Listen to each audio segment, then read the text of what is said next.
Today it is my turn to talk to you guys. Yeah, good stuff. We're not having anyone else, it's all me. And I'm going to talk to you about a thing that's kind of a hobby of mine. And that is programming microcontrollers. Who knows what a microcontroller is? Yes? Oh, I don't sort of say Well, sure, yes. I thought it was a general sort of poll. Yes, but then I figured, well, if you're going to put your hand up, I'm just going to pick on you. Oh, well, all was crumbling around me. Yeah. Is a microcontroller essentially a small processor with I/O pins that are easily accessible? Wow, that's a really good definition. Actually, that's very close. A microcontroller is exactly that. It's a microprocessor with I/O pins so that you can send output to make motors run and make lights light up and operate solenoids. And it's got inputs so that you can attach switches that the computer can act on and so that you can have sensors. There's also a little more to it than that. A microcontroller also tends to have integrated RAM and integrated ROM as well. It's all built into a single package. And in fact, on this is a very popular packaging of a microcontroller. This is an Arduino. And in fact, this particular Arduino, there's a whole bunch of them, this is an Arduino Micro, which is a form factor or a packaging that I particularly like because it's nice and small and you can plug it into boards like this very easily. And as you can see here, it doesn't really look very pin-like, but there's a bunch of pins here. They connect to these boards so that this pin comes out here and comes out here and comes out here, so you can connect wires to them. And you can see I've hooked up some wires here so that, well, right now, just so that I can get power from the board. And I've also got some wires here which are hooked up to some of the I/O pins on the board so that I can produce outputs. I haven't configured this particular one to take in inputs. In fact, I'm not really dealing with input to the board at all today, but I'm going to illustrate some of the things you can do in terms of output. And in terms of output today, all I'm going to do is light up some lights, which perhaps doesn't sound that exciting, but I think it's kind of cool. And it certainly illustrates as a starting point some of the things that you can do with a microcontroller. And they're really kind of fun because we're so used to programming computers to produce images on a screen like this and accept input from a keyboard or a mouse or a game controller that we sometimes forget that in fact, in terms of the world of computers, having keyboard input or tablet input is almost a relatively minority use of computers.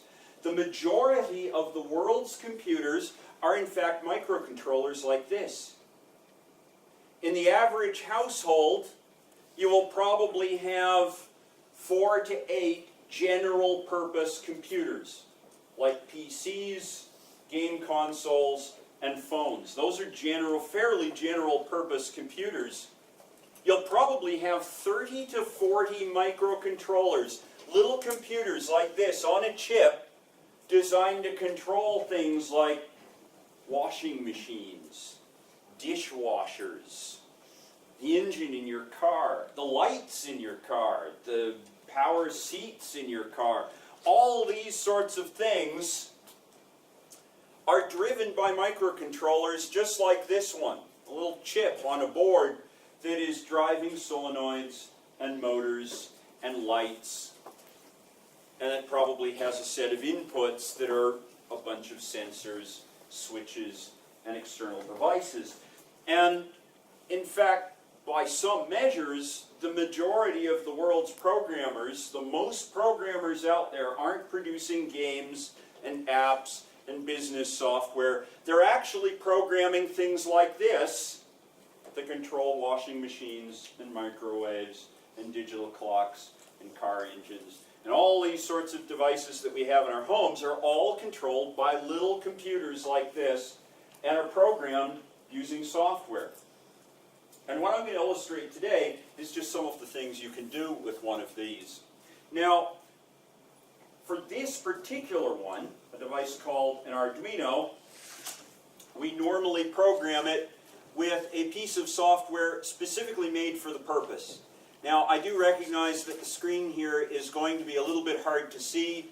Let me just see if I can change the size of the text, which will make it just hopefully a little bit easier to read, if it will let me do so. Let's see if I can change that just a little bit so it's a bit more readable. How's that? Is that a little more readable? You guys in the back able to see that? Let me enlarge it just a little bit more. We'll get a readable size here shortly. Don't want to make it too big or everything disappears. Now, one of the things I want to point out to you today is that I don't expect you to memorize this. I don't expect you to learn this dialect of C that is used to program an Arduino. It's more about the general concepts that are involved, and to a certain degree, just to give you an idea how easy it is to work with one of these little gadgets. And I'm kind of hoping that if you haven't had an opportunity to play with one before, maybe it'll inspire you to get one. They're quite cheap. You can get a development board or well, they're both development board and production boards if you like. Something like this one that I've got over here, you can really get them very cheaply. I think I bought the one that's shown there for about 10 quid. And whilst you're not going to be able to play sophisticated games on it or anything, you can do some neat things with it. Now, one of the simplest things to be able to do with it, you can see it doing right now. If you look, let me just turn the lights away a little bit so that it shows up. You can see that I've got this LED, and most of them have a little indicator LED like that. You can see it getting brighter and dimmer, and in fact the program on the screen is designed to do exactly that. And I'm not going to go into a great deal of detail about how the programs work, but every Arduino program written in this variant of C works approximately the same way. You have to define a setup method or a setup function. That gets called exactly once. And you normally use that for initializing the Arduino or the microcontroller that's on it. And then there's a second routine that gets automatically called over and over again forever. And you normally put all of your processing in this routine so that it does things every time it's called. This sets it up. And what this says is set the mode of a pin on the device, in this case actually pin 13, to be output. Any of the pins on the device can either be used as input from a switch or a sensor, or they can be used as output to drive a light or a motor. In this case, we have an LED, a light-emitting diode, which is just basically a light, attached to pin 13 on the device. We're going to use it for output, and then in the main loop, we're going to write out a brightness value, which is stored in a variable called brightness, to that LED. And that varies from 0 to 255. If it's 0, the light is off. If it's 255, the light is bright. And then what it does is every pass through the loop, it increments the brightness by a certain amount. Here it's set to 5.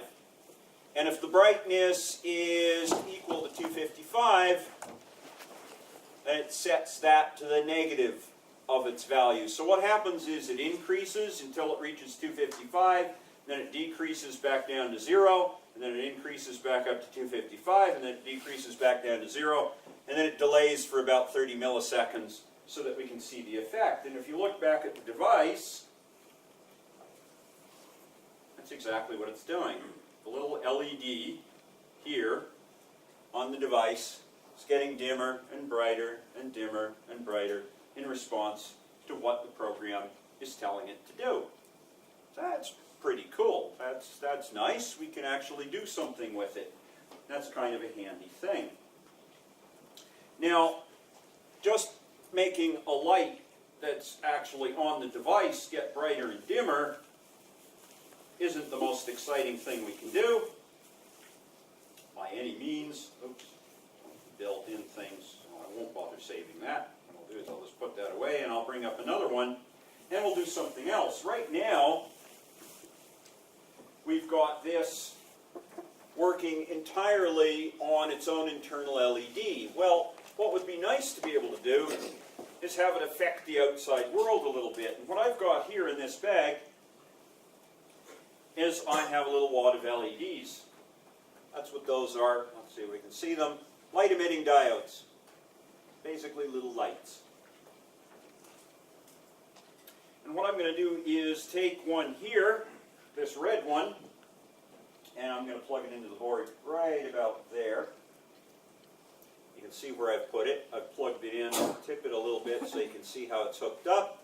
And you can see I've hooked it up to the red wire through a resistor that connects to this board. And that means I can control that LED by using a little bit of software. So let's bring up a program that I wrote earlier, which will allow us to control it.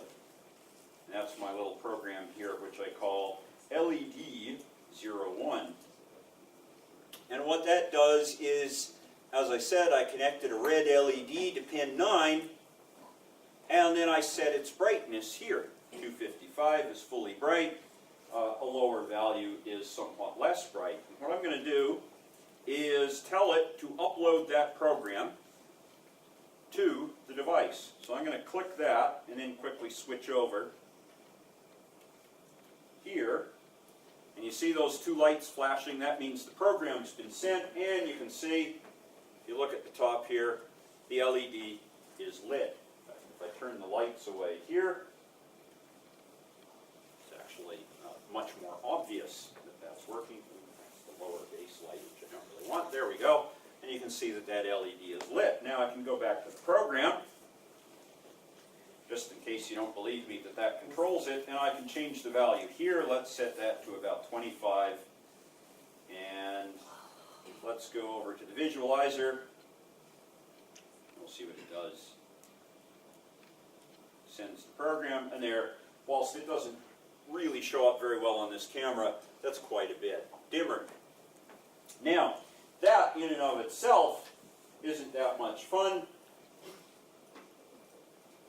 Let's go back to the program and pick a program that actually does something with it. We'll load up another one here, and let's bring up LED02. Now, LED02 is very much like that program. In fact, it's almost the same code, just altered for the external LED. It's very much like the code I showed you at first that changed the brightness of the onboard LED. So I'll send that to the device, and we'll see what it does. And that should affect the onboard LED. Let's turn off the lights, and we can see, turn off that too, and you can see it's getting dimmer and brighter, and dimmer and brighter. And that's all under software control, which is kind of cool. It's not a bad thing to be able to do. It's kind of fun. Well, what can we do with it next? Let's go back to the software here. If you've been observant, you will notice that it is set up for a red LED, a green LED, and a blue LED. So he's excited. It's like, it's good, it's good. It's building up to a thing. I know where this is going. Yeah, it's good, it's good. Except I don't have a blue LED. But maybe I do. Maybe I do. We'll see what we've got here. So this is designed to work with 3 different LEDs. A red LED, a green LED, and a blue LED. And it does exactly the same sort of fading operation as the previous examples, except it's now operating on the red LED, the green LED, and the blue LED simultaneously. So I'm going to plug in some LEDs. Let's turn on some light over here so you can see that happen. So I'm going to plug in some LEDs. Here's my green LED. I'm going to put the green out. Now I've color-coded the wires just to make it easy for myself to see. Plug in a green LED over here. Unfortunately, that isn't a blue LED. Turn on the visualizer. What I've got here is a yellow LED. Sorry, I didn't have a blue one handy, but work with me here. It's not going to be as bad as you think. So I'm going to plug in that. Let's see if I can get it to plug in here. This will be the imitation blue LED because it's not really blue. So I've got a red and a green and a yellow all plugged in together. Hopefully that's going to work. Let me just move this down a little bit. Let's turn off the light here so we can see what it does. And now I'm going to run the program that you just saw. Let's upload that. Let's hope it works. Fingers crossed. Program's uploaded. Let's turn that light off. That's annoying. And there you go. That's kind of cool. That's good, isn't it? It's kind of fun. That's kind of funky.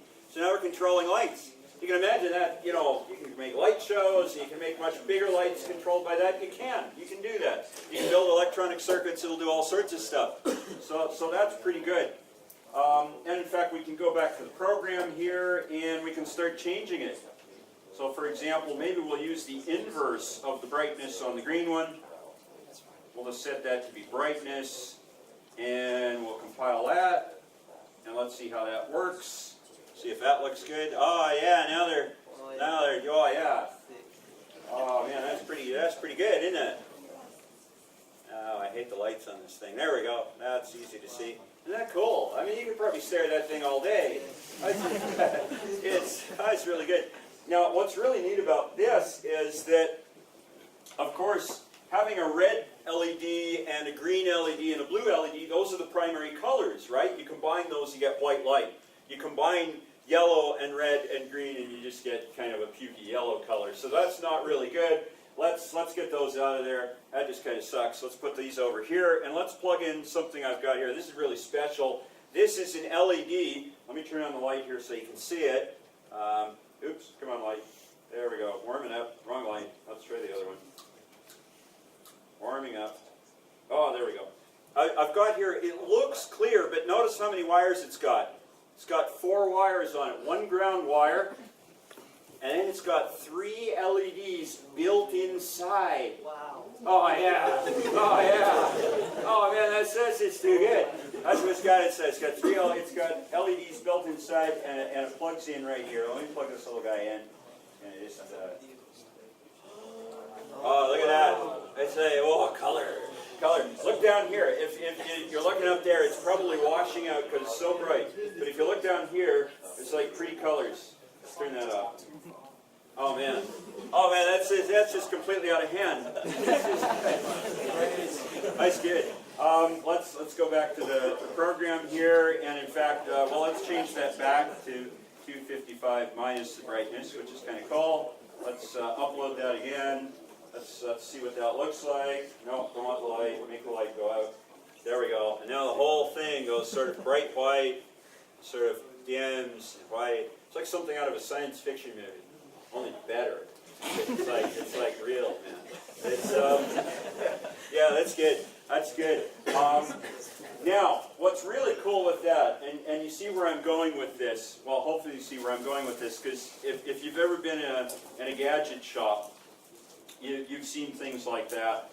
Oops, let me just close that. No, don't need to save it because I didn't change it. So let's bring up another file here. One more little example of LEDs doing things. Now this one's a little bit more complicated. This assumes, again, that we've got a red LED, a green LED, and a blue LED, which we do. That's what's inside that little package. They're all in there together.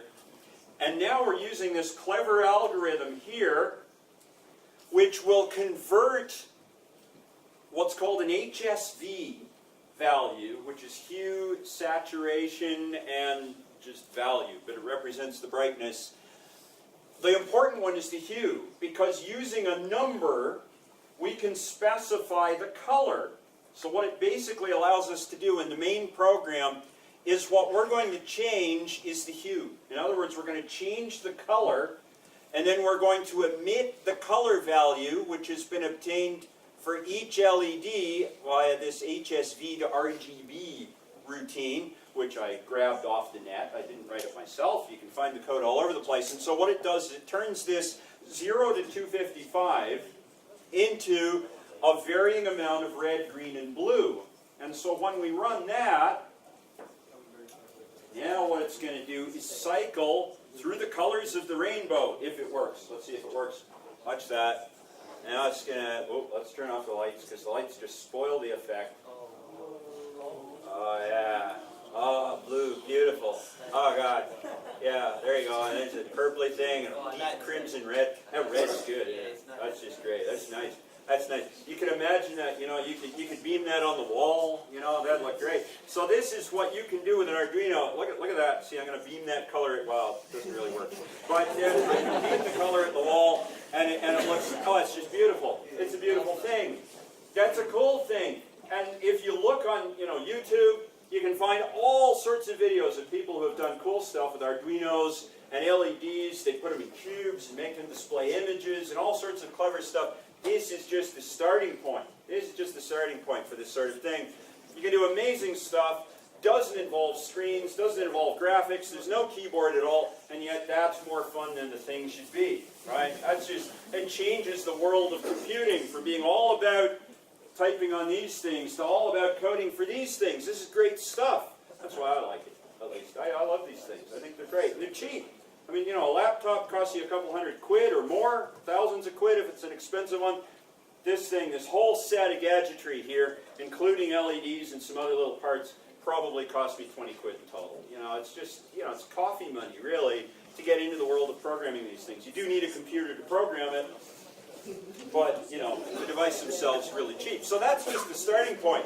That's just the starting point. Let's go back to the laptop here. Let's disconnect this. We're done with this guy for now. I'm just going to put him over here. I'm going to bring out another one that I made. That's, yeah, lots of wires. Let's put the light on this time so we can see it. Oh, wrong light. There we go.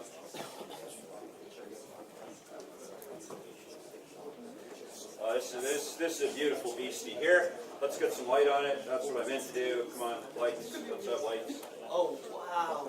Look at that. Oh, dude. That's pretty epic, right? Let's see what's on there. Oh, yeah. A little display thingy. Oh, yeah.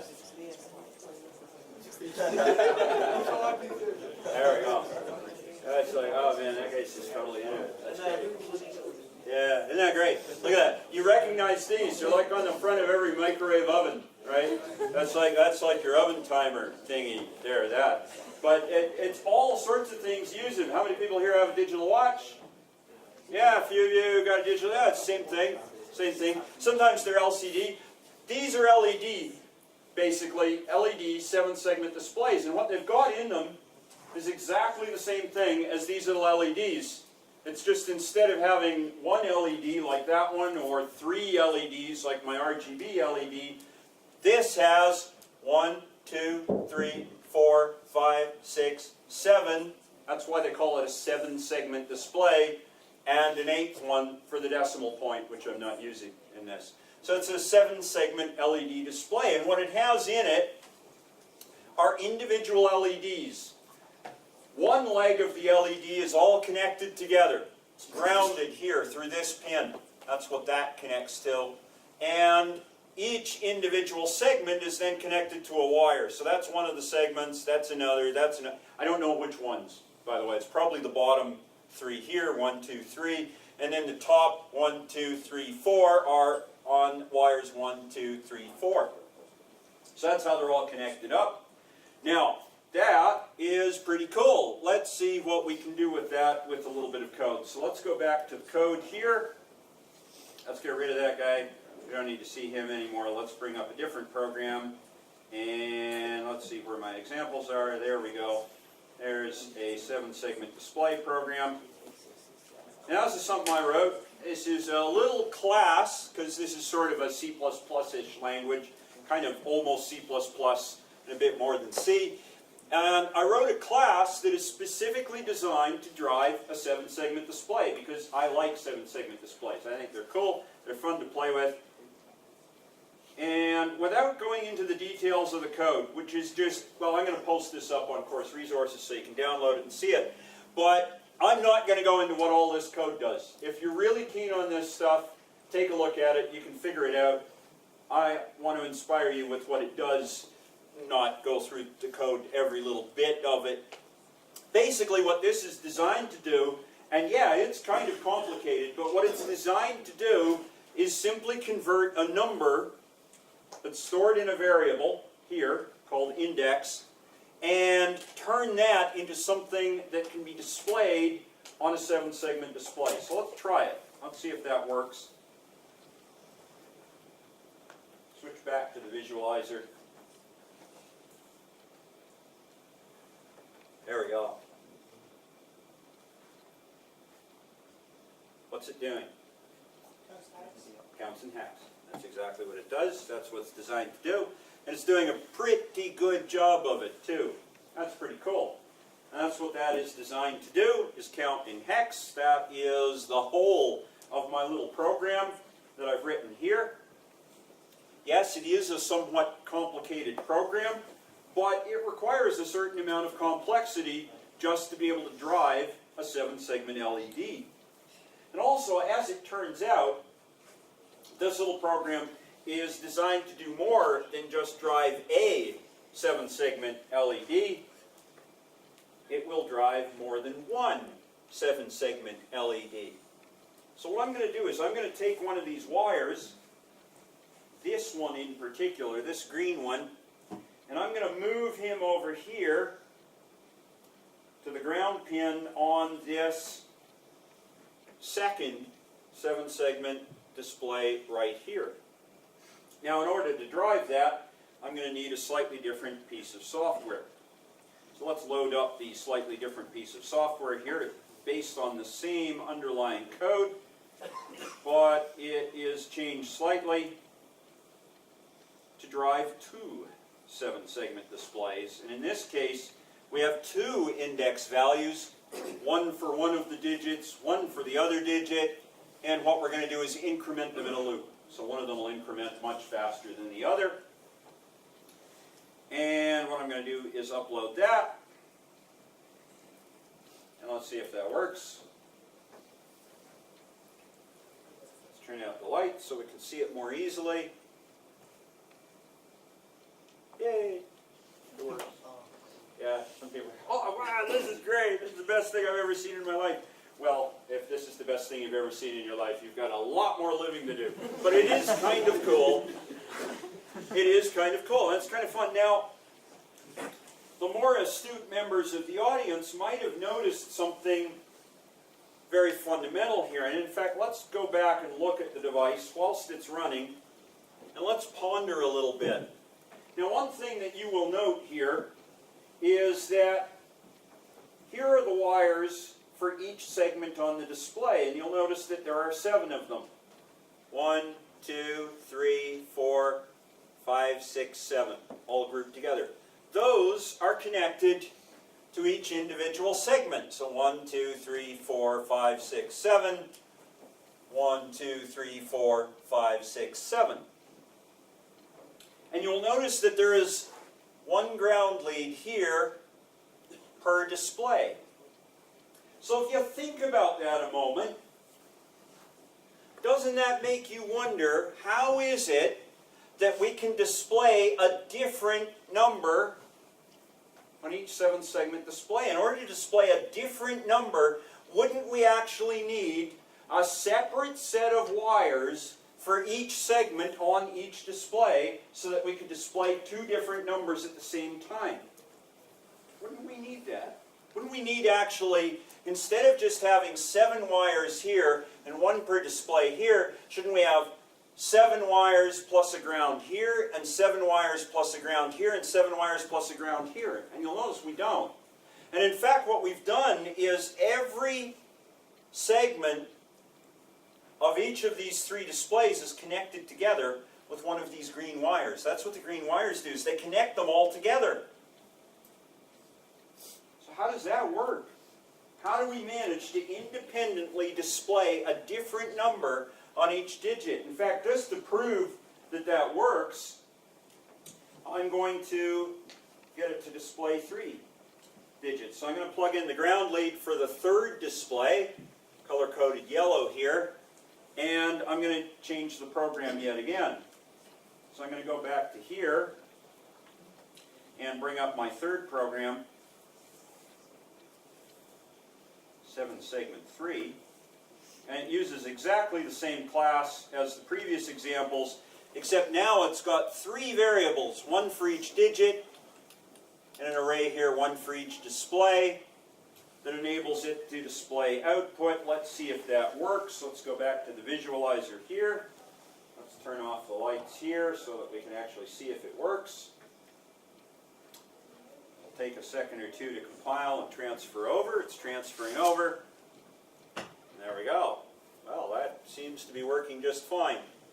It's probably a little bit slow though, so let's make that speed up a little bit, and that will make it a bit more kinetic a display. What I've done here, that previously said every 500 passes through, update the counter. This time I'm going to say every 100 times through, update the counter. And if I go back to the visualizer here, and we can see, there we go, that's a little bit faster. Let's turn off the light again. There we can see that's just beetling away. That's pretty cool. Now again, let me turn the light back on here so we can see the board. How is it that we can display, it's a little dim here and hard to see, but how is it that we can display 3 completely different digits at the same time using only 7 wires, and all of these digits are connected together, and the only thing we do here is ground them each? How do we do that? Shouldn't that be impossible? I'm going to answer that in just a moment. Hang on. I think some of you know. How many people think they know how this device works? Some of you know how this device works. That's good.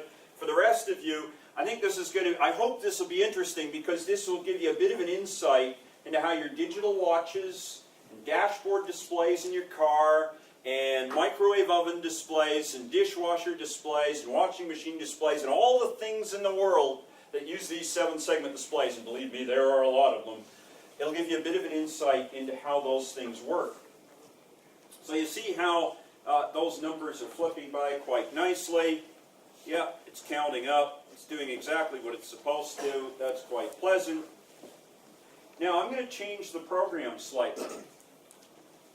You'll notice that there is a delay here that takes effect every pass through this loop. And remember, this loop is being invoked continuously as the Arduino is running.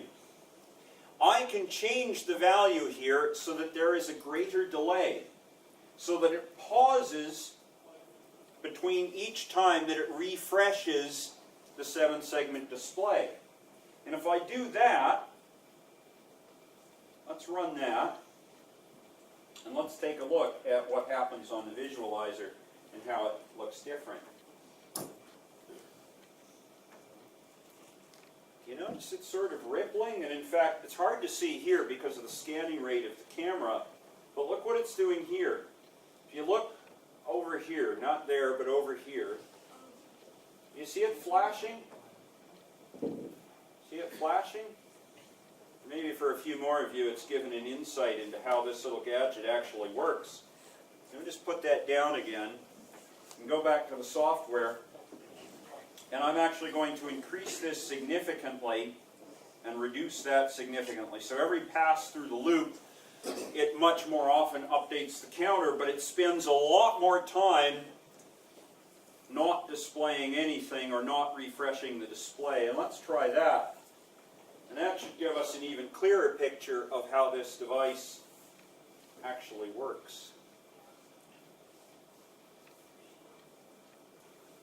That is what it's actually doing. Let's let that run for a little bit.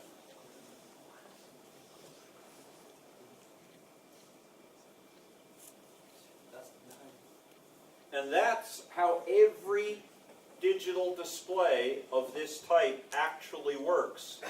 What it's actually doing is it's not displaying all 3 digits simultaneously. It can't. It doesn't have enough wires to be able to do that.